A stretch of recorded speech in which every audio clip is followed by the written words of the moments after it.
Ini pertama Mbah Muhaiminan dan Beruncing Parahan Temanggung ini sebagai mudir amnya. Lalu ini Gus Kim putra dari Mbah Muslih Utuyah Meranggen sebagai rois amnya, dan saya ini adalah saya sendiri sebagai Aminus Sunduk atau bendara umumnya. Jadi ini sebelum adanya Lutfi bin Yahya, sebelum dijadikan Jatman. Assalamualaikum warahmatullahi wabarakatuh. Alhamdulillahirabbil alamin. Allahumma shalli ala sayyidina Muhammad wa ala ali sayyidina Muhammad. Saudaraku, kita berdoa sebelumnya, mari semoga kita menjadi orang yang bermanfaat untuk manusia, bangsa, agama, dan negara Indonesia kita ini, dan untuk bermanfaat pada seluruh rakyat Indonesia, dan semoga kita tetap NKRI, Pancasila, Undang-Undang Dasar 45, dan Bhinneka Tunggal Ika, dan tetap merah putih di dada kita. Para hadirin, menyikapi banyaknya persoalan yang di medsos, yang dari dulu saya soroti sebetulnya. Yang pertama, ada dugaan pemalsuan kuburan dan pembelokan sejarah nasab-nasab para pejuang dan para ulama-ulama, para wali-wali, para ahli karomat dari pribumi Nusantara di Baalwikan. Ini saya sudah soroti dari dulu, dan saya tetap untuk jalin komunikasi, meminta informasi dari yang bersangkutan, dari yang merasa nasabnya, keluarga yang nasabnya dibelokkan, dan dari keturunan yang makamnya dipalsukan. Saya sering koordinasi untuk memastikan apakah itu fitnah atau tidak. Dan beberapa bulan yang lalu pun, ini yang sangat menarik sekali dan membuat saya kaget sekali, sekaligus membuat saya kecewa.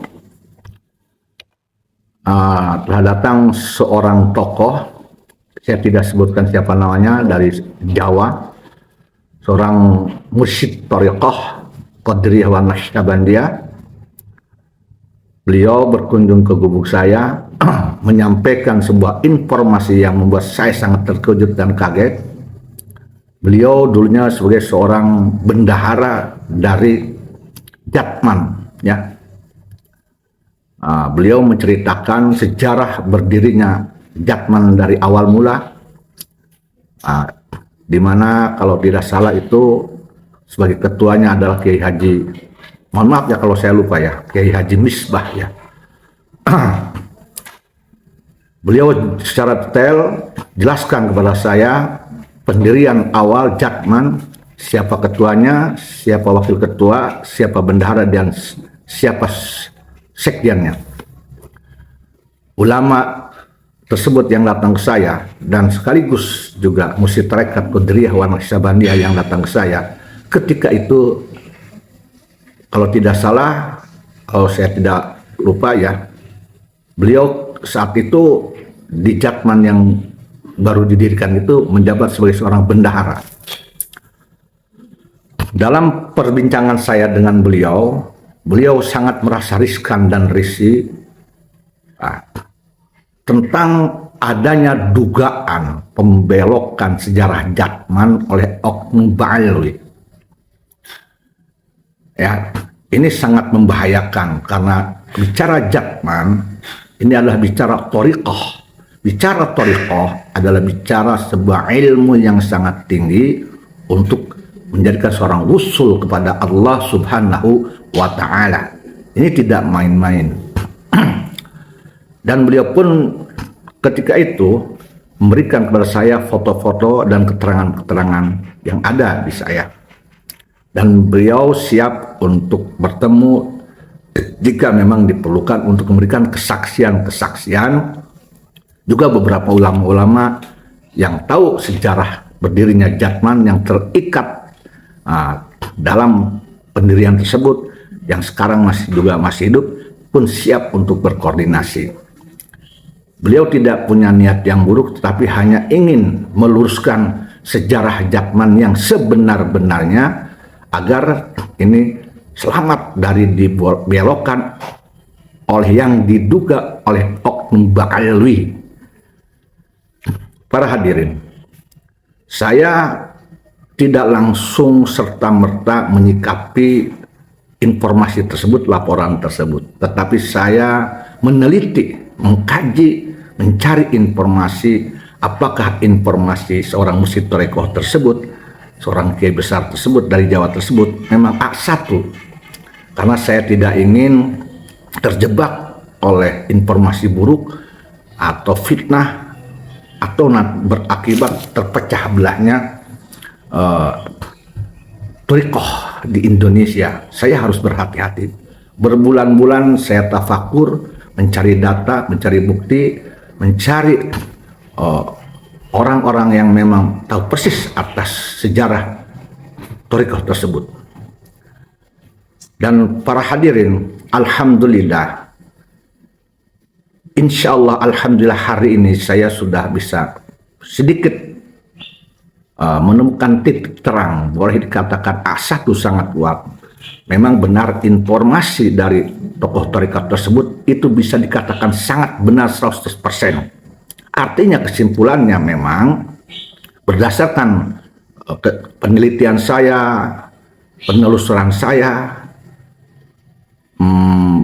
kemudian mencari bukti-bukti dan data-data yang akurat, orang-orang yang memang berkompeten, orang-orang yang terlibat dalam sejarah asal mula berdirinya Jatman tersebut.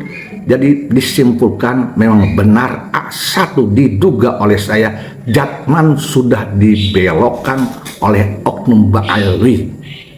Ironisnya para hadirin, orang yang diduga membelokkan sejarah Jatman ini adalah salah satu orang yang ditokohkan baik oleh oknum orang Ba'alwi maupun yang tidak. Ironisnya lagi, beliau katanya adalah seorang nasionalis dan seorang tokoh sufi. Saya tidak akan menyinggung tentang itu. Sebab di mata saya, di dalam prinsip saya tidak peduli terhadap siapa itu orang mana, siapa dia, identitasnya apa, keturunan mana, jabatannya apa. Saya tidak akan melihat itu. Yang saya lihat adalah objek ini, isi ini, masalah ini, dia diduga benar atau tidak, diduga salah atau tidak. Artinya, apakah dia ini melakukan kesalahan atau tidak? Apakah oknum tersebut, oknum Ba'alwi ini A1 memang bersalah membelokkan sejarah Jatman atau tidak? Apakah dia sudah melakukan kebatilan? Apakah dia sudah melakukan manipulasi dalam thariqah? Apakah dia sudah melakukan pembohongan, menjual-jual thariqah, menjual-jual sufi atau tidak? Jika memang oknum tersebut terbukti secara jelas dan nyata, secara data dan valid yang akurat, validitasnya jelas, maka tetap di mata hukum Allah Ta'ala, di mata saya, orang itu tidak pantas disebut mursyid. Orang itu tidak pantas diikuti. Orang itu tidak pantas disebut tokoh sufi. Ya, walaupun oknum itu nasionalis, walaupun oknum itu tokoh, walaupun oknum itu tokoh seorang habib sekalipun, hukum tidak gugur oleh semua itu. Hukum tetap kalau halal, haram, hakat atau batil. Maka barang siapa ada orang yang muhibbin oknum-oknum yang membela, ketika seseorang sudah terbukti bersalah, batil, melakukan manipulasi, pendoliman, kemudian dibela, maka apa bedanya antara guru dan muridnya? Itu sarua baik, cek urang Banten mah, sarua baik. Dan ini jelas kelompok ini adalah kelompok perusak dunia thariqah, perusak sejarah thariqah. Dan ini menurut saya pun sama, lebih biadab ini, lebih sadis ini, lebih tak berakhlak ini. Karena bagaimana mungkin thariqah yang notabene untuk menjaga kesucian, untuk menjaga syariat, untuk menjaga diri kita dari berbuat mungkar dan keji dan haram, untuk menegakkan syariat agar kita tidak terjebak oleh kedoliman, tidak terjebak oleh segala sesuatu yang dimurkai oleh Allah. Thariqah yang menjaga diri kita, hati kita agar tetap bangkit, berdiri, menjadi jiwa-jiwa yang sejuk, yang tenang untuk menyembah Allah. Lalu kemudian ini hanya dijadikan sebuah ajang untuk performance dirinya, untuk menjadikan dirinya seorang yang dieluk-elukan dan agar dipercaya dan diikuti. Apalagi kalau oknum tersebut dibalut dengan hiasan seolah-olah oknum tersebut nasionalis, merah putih dan sebagainya. Ini jelas sebuah penipuan, bukan hanya penipuan di dunia tasawuf, di dunia thariqah, tetapi penipuan di dunia nasional, di dunia politik dan sebagainya. Ini sebuah kejahatan yang tidak bisa dibiarkan. Mari kita sesama umat Islam, khususnya seluruh orang-orang thariqah, bersatu untuk membersihkan oknum-oknum tersebut. Jangan sampai dia menclok di ketorikohan, tetapi kemudian mengotori thariqah itu sendiri. Kenapa sebabnya? Karena bicara Indonesia, khususnya Jawa, adalah bicara Wali Songo. Bicara Wali Songo tentu tidak lepas dari bicara thariqah. Maka thariqah punya peranan penting dalam berdirinya syiar Islam di Indonesia, khususnya di Jawa, dan thariqah punya peranan penting dalam berdirinya negara Indonesia Nusantara, negara Republik Indonesia yang kita cintai, merah putih yang sedang berkibar. Bahkan thariqah ini berperan penting dalam sisi lain untuk memberikan semangat juang kepada seluruh pejuang-pejuang bangsa Indonesia, pribumi Nusantara, melawan semua penjajah sehingga Indonesia merdeka dan merah putih sampai sekarang.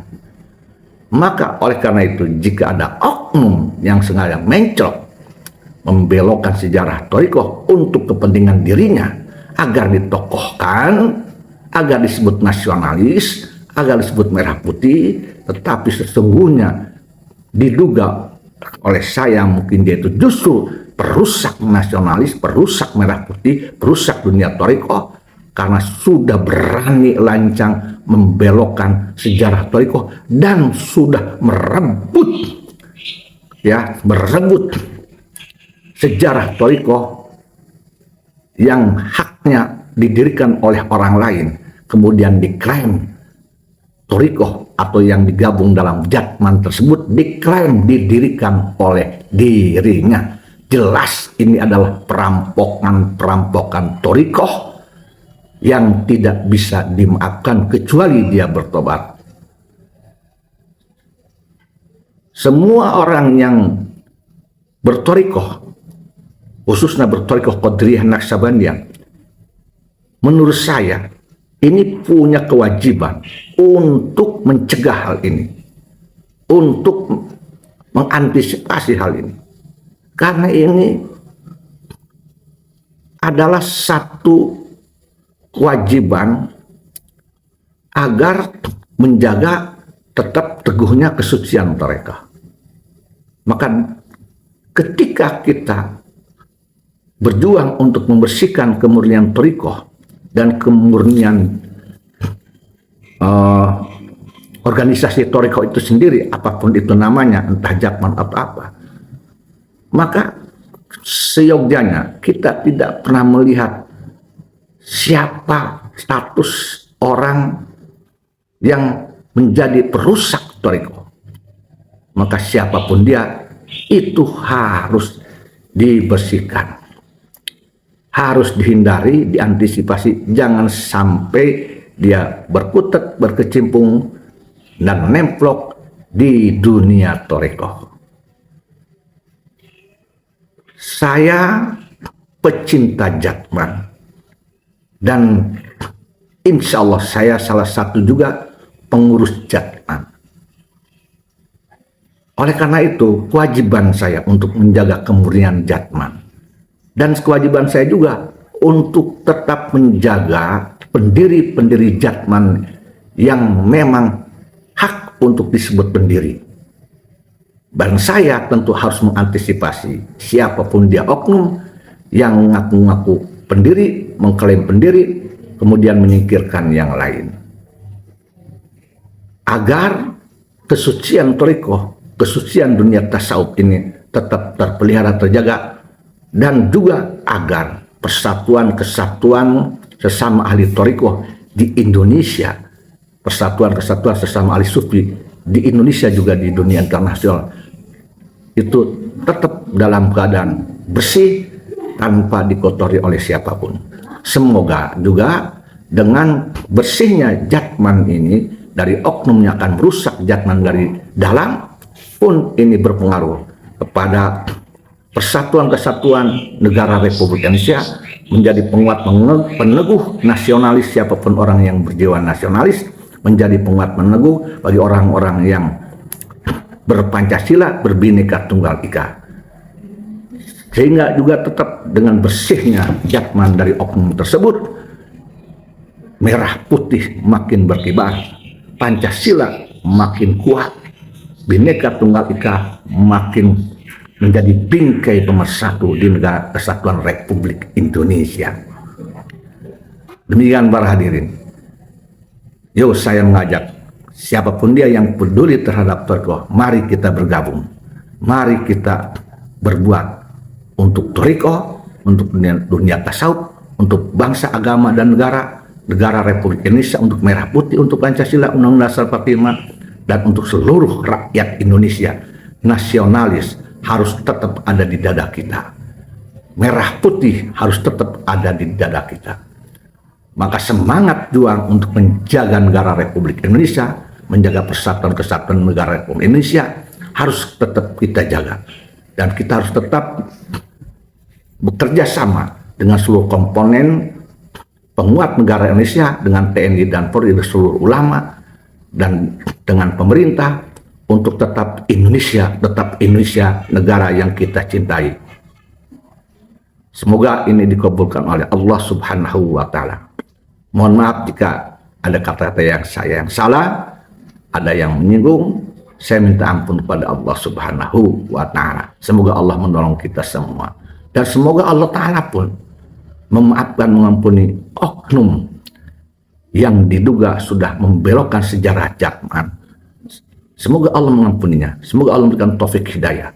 Semoga Allah menghidupkan hatinya. Semoga Allah memberikan kejujuran kepada dirinya. Semoga orang tersebut menjadi seorang sufi yang memang benar-benar sufi di mata Allah Subhanahu wa Ta'ala. Semoga Allah memberikan husnul khatimah. Semoga Allah Ta'ala memberikan keselamatan baginya di dunia dan akhirat. Semoga Allah Ta'ala memberikan kejujuran dan akhlakul karimah. Wallahu muwaffiq il aqwamit thoriq. Billahi taufiq wal hidayah wal afu minkum. Wassalamualaikum warahmatullahi wabarakatuh.